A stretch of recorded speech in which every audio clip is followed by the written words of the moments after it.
Now, a migrant who allegedly threatened to kill Nigel Farage has been detained after sneaking into the UK on a dinghy. Yesterday, he posted a video of himself in the middle of the Channel with a French patrol vessel following the dinghy carrying dozens of migrants. That's him on the French shore about to set off. Now, GB News has also obtained this exclusive footage of how the Afghan was escorted by the French Navy. In the first clip here, there is a French warship around about 6 a.m. yesterday morning escorting Madapas's dinghy to the midpoint of the English Channel, where that warship with Madapasa aboard waits. And in the second video right now, you can see here comes Border Force Hurricane from Britain meeting that warship, picking up Madapasa. Bear in mind, allegedly issued a death threat against Nigel Farage. And there you go, look, taxied back into Dover, Bosch, landing on our shores, having issued allegedly a death threat to the leader of a political party, simply brought back ashore. Now, in a statement, the Metropolitan Police said this: "We received a report of malicious communications and threats to kill towards an MP in relation to a video posted on social media.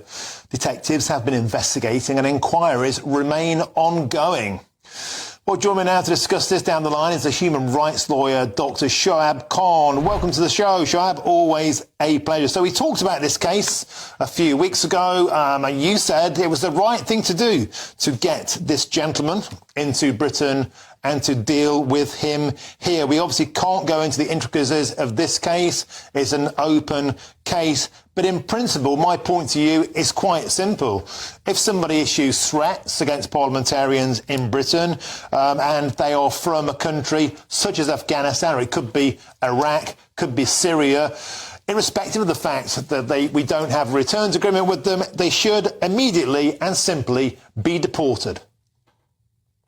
Yeah, I mean, that's the thing. I mean, I think even then, my stance, I mean, it's not, something specific to this case or any personal views on this case. The whole point is, I mean, I believe in the rule of law, and I think everyone has a right to fair trial, everyone has a right to fair hearing.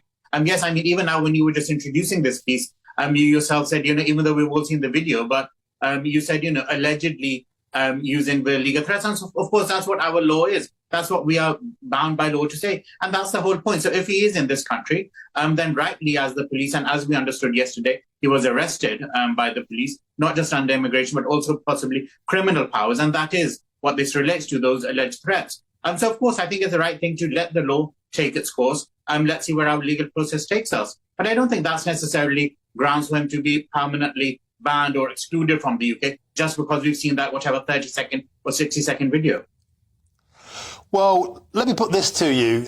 In liberal, tolerant, open borders, member of the European Union, member of the European Court of Human Rights, Schengen Zone member, Germany, they've just decided, because they've had so many terrorist attacks on their soil, they've decided that they are going to send Afghans back to the Taliban. They're in the ECHR, they're in the EU. We could do the same, and we should do the same, surely. I mean, it depends on what the assessment they made and what assessment we make. So, I mean, I think from what you just said, if the only the only basis on which they did was that we've had lots of terror attacks and let's send our Afghans back, I don't agree with that. If what they did was assess each individual case and then determine whether each person might be or might not be at risk in Taliban-ruled Afghanistan, then yes. I mean, that's the thing. Obviously, we've had sort of a moratorium or a ban on deportations, forced removals to Afghanistan for almost 2 years, more than 2 years now. So if at some point the government thinks, okay, we need to review that, then yes, as long as a proper process is undertaken and we decide, firstly, the country as a whole, is it now a safe country to be sending people to? I mean, and obviously, I do have serious doubts, considering, the news that's been coming out about how the Taliban are treating people. So I'm not sure it is a safe country. But fine. I mean, if there's going to be a proper, neutral, unbiased, independent assessment undertaken, and then for each case we assess, okay, I mean, obviously a woman, a child would be in more danger. There are other characteristics someone might have which would render them in more danger as well. So as long as we assess each independent case individually, I don't have a problem with that in principle.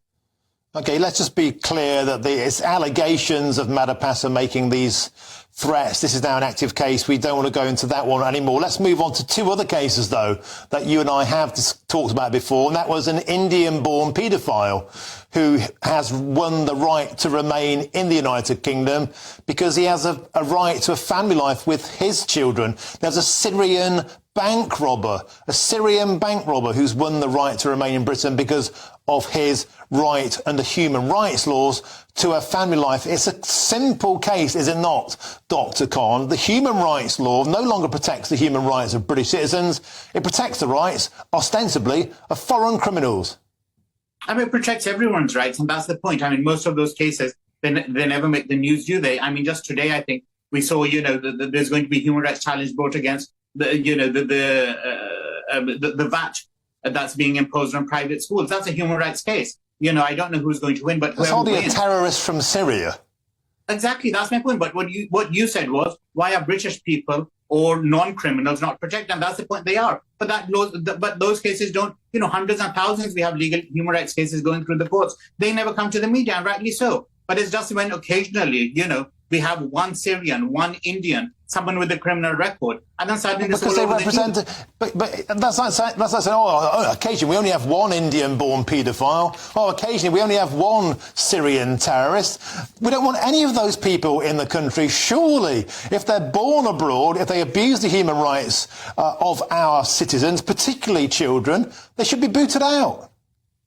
No, but that's the thing. I'm just replying to your point, and the point that's often and always made, that why don't human rights laws protect our human rights or the human rights of British people? They do. I mean, of course they do, and that's the point. We all live proper lives. We're all living, we have freedom of expression. The other freedoms we have, occasionally when they curtail, we go to court and we fight the cases there. But the point is, they do protect everyone's rights. And the case you're talking about, like I said last time, obviously we don't know anything other than what we've heard in the media about these cases. But maybe those children, that pedophile's children, the children whose human rights and whose best interests would not be served by him being removed, maybe they're British children as well. So why are we not talking about them? So, we don't know how old they are. Fine, their husband... Who cares? Who cares how old they are? He's a paedophile who was born abroad. Why do his children have a right to a family life, to have human rights, when he's a paedophile who's abused British children? Who cares about his kids? He might have thought about that at the moment he chose to become a paedophile, surely.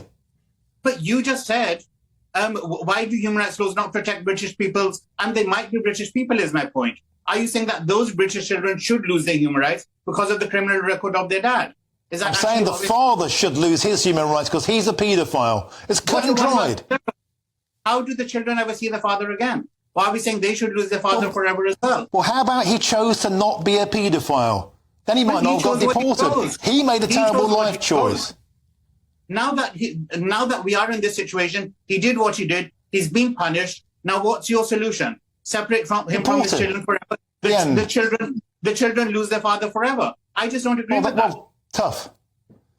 Yeah, but that's the point. I mean, I think if they're children, they shouldn't be punished for their father's crimes. That's not what we do in a civilized society. Okay, civilized society seems to protect the human rights of paedophiles and bank robbers. Thank you very much for joining us. Always a pleasure, Dr. Shoaib Khan, to have you on the show.